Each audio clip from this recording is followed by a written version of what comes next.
मान्यवर, आपने इस महत्वपूर्ण एप्रोप्रिएशन बिल पे मुझे अपनी बात कहने का मौका दिया। मान्यवर, इस पूरे बिल को देखने के बाद जो डिमांड्स है माननीय मंत्री जी की, उसमें जो मौजूदा परिस्थितियां हैं उसके लिए 57,000 करोड़ रुपए की मांग उन्होंने सदन से की है मंजूरी के लिए।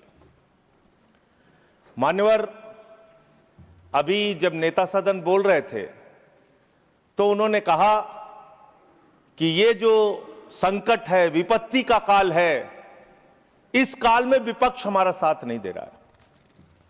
ये विपत्ति आ पड़ी है, आई हुई विपत्ति है, इसमें तो सबको साथ देना चाहिए। लेकिन मैं आपके माध्यम से सरकार से पूछना चाहता हूं, यह विपत्ति आई हुई कैसे है? मान्यवर, यह विपत्ति लाई हुई विपत्ति है। यह लाई गई समस्या है, यह लाया हुआ संकट है, आया हुआ संकट नहीं मान्यवर। तो यह लाया हुआ संकट कैसे है? देश की जनता को नहीं पता था मान्यवर, आपको भी नहीं पता था, हमको भी नहीं पता था, लेकिन आदरणीय प्रधानमंत्री जी को पता था, देश के विदेश मंत्री को पता था कि जो हार्मोज का समुद्री मार्ग है, वहां से भारत की जरूरत का 60% कच्चा तेल आता है मान्यवर, और 50% भारत के जरूरत की गैस आती है, उसी रास्ते से आती है। यह बात नरेंद्र मोदी जी को, आदरणीय प्रधानमंत्री जी को पता थी। तो मैं आपके माध्यम से पूछना चाहता हूं कि जब वो हार्मोज का समुद्री मार्ग 60% से ज्यादा ईरान के रास्ते में आता है, ईरान के कब्जे में आता है, तो ईरान से तू कौन मैं खामखा जबरदस्ती झगड़ा करने की आपको जरूरत क्या थी? इसलिए आपने जानबूझकर देश को संकट में डाला है। यह संकट आया हुआ संकट नहीं है, यह लाया हुआ संकट है, और इस लाए हुए संकट के सबसे बड़े जो प्रायोजित किया है जिन्होंने संकट, उसका नाम है देश के प्रधानमंत्री आदरणीय नरेंद्र मोदी जी। मान्यवर, यह बात देश की जनता को पता होनी चाहिए। दूसरी बात मान्यवर, आपका परंपरागत मित्र है ईरान, और खुद प्रधानमंत्री ने माना है। प्रधानमंत्री जी जब गए थे ईरान की यात्रा में, उन्होंने कहा भारत और ईरान की दोस्ती इतिहास से भी पुरानी है। यह प्रधानमंत्री के वक्तव्य हैं। उन्होंने खामेनेई जी को कुरान की पांडुलिपि भेंट की थी 7वीं शताब्दी की मान्यवर।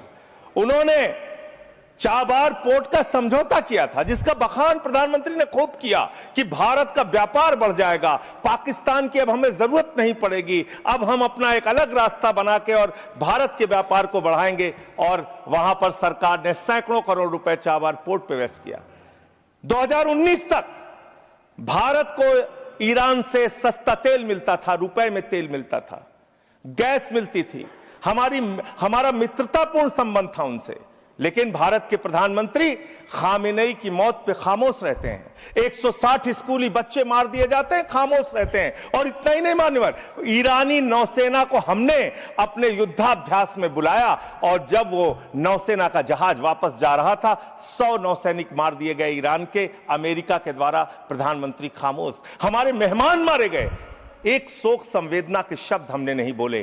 तो ये संकट भारत के ऊपर आपने लाया है, ये आया हुआ संकट नहीं है, मैं फिर से स्पष्ट करना चाहता हूं। दूसरी बात मान्यवर, दूसरी बात, आपने जो तेल और जो ऐसे समय में 60 रुपए घरेलू गैस का दाम और 115 रुपए कमर्शियल सिलेंडर का दाम आपने बढ़ाने का काम किया।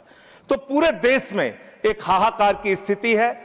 इसको नियंत्रित करने के लिए झूठ बोलने के बजाय सच्चाई को स्वीकार कीजिए। और आज जो कहा गया कि हार्मोज समुद्री मार्ग खुल गया है, गलत जानकारी सदन को नहीं देनी चाहिए। हार्मोज समुद्री मार्ग से मात्र 2 जहाज आपके आए हैं, 22 जहाज अभी भी आपके रुके हैं। मैं शुभकामनाएं देता हूं कि आप वार्ता करके उस समस्या का समाधान कराइए। अभी है मान्यवर समय है। मान्यवर, 2 मिनट में आपसे और लूंगा। मान्यवर, दूसरा विषय, मैं आपके माध्यम से सरकार से अनुरोध करना चाहता हूं।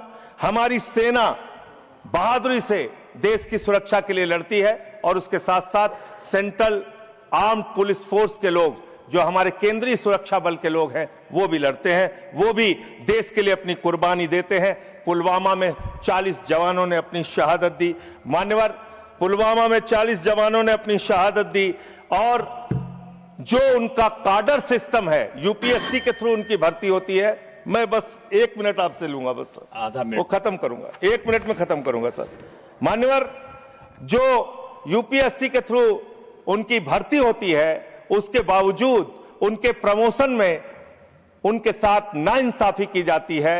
सुप्रीम कोर्ट तक से वो जीत चुके हैं, लेकिन बार बार उनको उनके साथ नाइंसाफी हो रही है। और 1 मिनट में अपनी बात कह के खत्म करूंगा सर।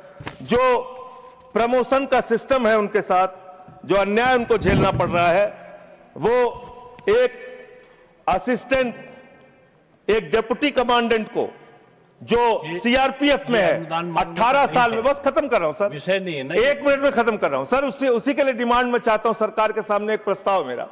18 वर्षों में एक प्रमोशन मिलता है सीआरपीएफ के डिप्टी कमांडेंट को, और असिस्टेंट कमांडेंट को 15 वर्ष में एक प्रमोशन मिलता है।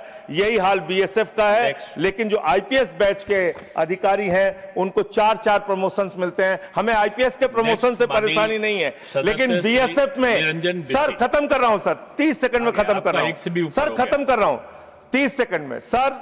मेरा सिर्फ आपके माध्यम से सरकार से इतना अनुरोध है कि जो हमारे केंद्रीय सुरक्षा बल के जवान हैं, जो हमारी वो सेना है, उसका मनोबल कमजोर ना हो जवानों का, और उसमें आईपीएस को उनकी पोस्टों पे ना बैठाया जाए। जहां डीजी, डीआईजी, आईजी बनने में उनकी योग्यता है, उनको उस पोस्ट पे बैठाया। धन्यवाद उपसभापति महोदय। 3 मिनट्स। धन्यवाद महोदय। महोदय, पार्लियामेंट हमरो भारत सरकार को